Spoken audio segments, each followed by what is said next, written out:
Hi everyone. Today we'll be looking at the paired t-test. This is the third statistical test that we've looked at. And before we talk about it, let's quickly review the first two tests. Okay, the first one we looked at was correlation.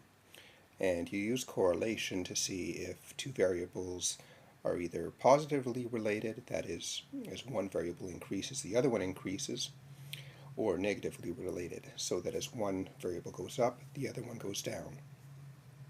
So you might use this kind of test if you want to make a comparison, say between student IQ scores and their grade 12 high school marks, and see if there's a relationship between higher IQ scores and greater success in terms of your grade 12 marks.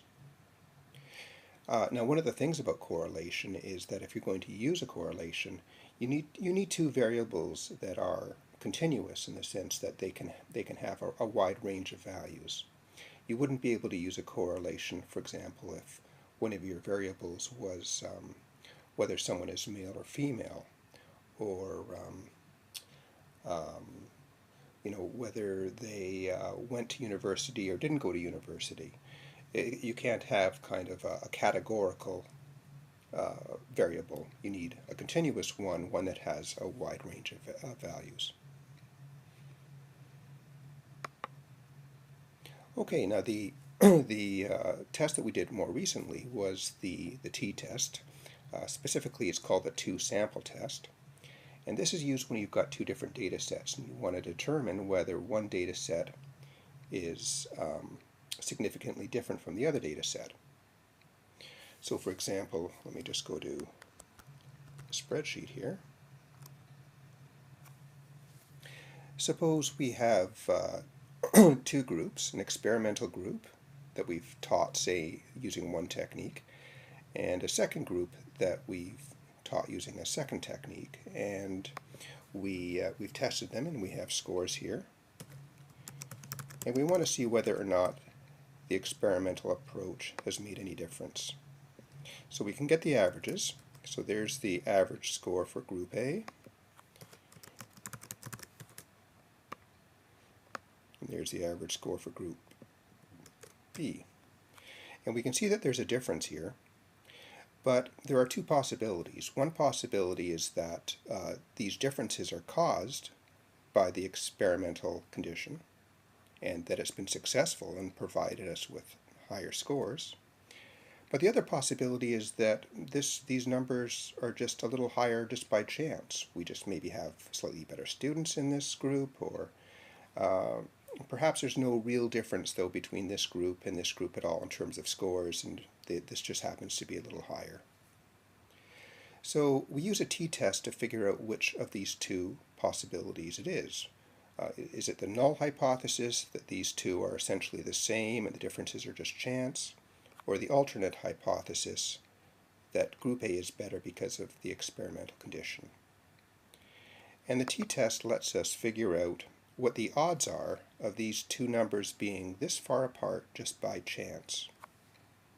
And we calculate it by first highlighting group A, secondly highlighting group B. We're going to do a one-tailed test to see if the group A score is bigger than group B, and we're going to do a type 2 test for a two-sample t-test. It tells us the odds of these two numbers being this far apart just by chance is 2%. And 2% is below the 5% threshold that we commonly used, so we reject the null hypothesis that this is just caused by chance, and we use this as evidence for the alternative hypothesis that the experimental approach caused the differences. Now, two things you should notice about the two-sample t-test. One is that you don't need to have the same number of students in group A as in group B. Group B can have more students or less students than group A. Doesn't matter. And of course, the students in group A would be different than the students in group B. You wouldn't have the same, a few students who are in both groups. You'd want to have two groups with totally different students. Okay, so that's the two-sample t-test. Let's go back and look at the new t-test, the paired t-test. And you use this when you're making repeated measures from the same population. So a typical example in education is if a pre-test, post-test situation where you give students a pre-test, you administer some kind of experimental approach, and then you post-test them. And then you use the paired t-test to determine if the experiment made a difference. So I'll show you an example in an Excel spreadsheet. So let's say we have a bunch of students here, and we pre-test them, and here are each of their scores. And then we post-test them, and here are their new scores after we do the experiment. Now again, we can calculate the mean values.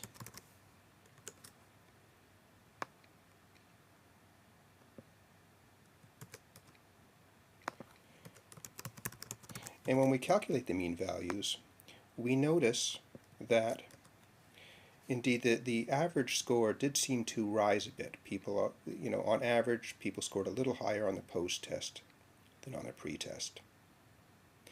But it's hard to know whether or not this is a significantly higher value than this.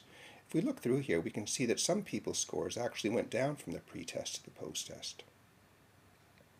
So again, just like the two-sample t-test, we have two possibilities. There's the null hypothesis that there is in fact no difference between these two sets of numbers, and this is just random chance that these two are a little bit different. It's the null hypothesis. And then there's the alternate hypothesis that this higher value on the post-test is due to our experimental intervention. So to conduct a paired t-test, will tell us what the odds are that the differences here are just chance and have nothing at all to do with our intervention. And it's a very similar structure to the two-sample t-test. You use the same format, t-test. You highlight one group, then the other group. And again, we'll look for a one-tailed test to see if the post-test is indeed higher than the pre-test in a significant fashion. And the type now, instead of having 2, which would indicate a two-sample t-test, we put in 1 to indicate this is a paired t-test. And we get a value of 3%. A value of 3% means the odds of these being essentially the same and the differences just being random are very low. It's only 3 times out of 100. So this means again that we reject the null hypothesis, that these two are essentially the same sets of numbers, and it gives us evidence that the alternate hypothesis is true, that our experimental intervention made a difference. Now there's a couple of things that are different between the paired t-test and the two-sample t-test that we looked at last week. One is that in the two-sample t-test you can have groups of different sizes. In the paired t-test you can't do that because you're repeatedly sampling from the same set of students. Every student must have 2 scores, a pre-test and a post-test. So you need the same number in the one group, same number of scores in the one group as in the other group. And the second thing that's different is that in the two-sample t-test, you don't have any students in this group who are also in this group. But in the paired t-test, all the students who are in this group are also in this group. So that's the major difference between the paired t-test and the two-sample t-test. So again, just to review, the paired t-test works just like the two-sample t-test. You assume the null hypothesis is true, that there are no differences between the groups, and the t-test returns a probability value showing you what the likelihood is that you would get this kind of distribution of numbers just randomly. And if the probability is less than 5%, we reject the idea that there are no differences and embrace the alternate hypothesis. Okay, so that's it. So you've got now 3 statistical techniques that you can use. Correlations to see if numbers go up and down together. And then 2 types of t-tests. The 2-sample t-test when you have 2 different groups that you want to compare.